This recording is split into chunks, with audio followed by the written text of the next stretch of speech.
Siapa dekat sini pernah tonton siri animasi Digimon?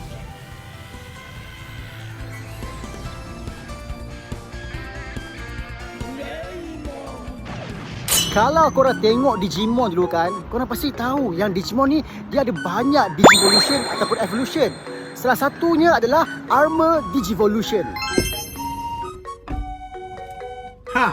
Bila cakap pasal armor pula, tak kisahlah kalau kita tengok anime ataupun baca komik, watak utama dalam sesuatu cerita pasti ada plot armor.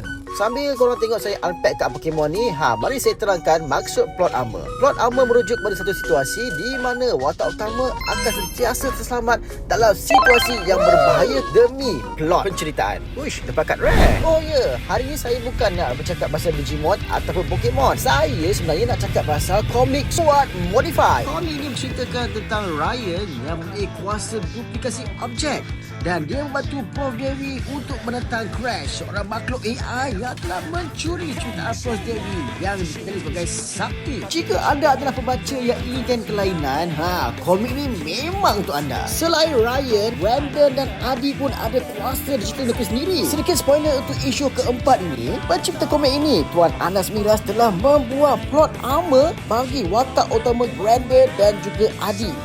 Boleh bayang kata watak utama yang tak ada plot armor, apa yang akan jadi agaknya? Nak tahu? Dapatkan Comic SWORD Modified isu 1 hingga 4 di pasaran sekarang.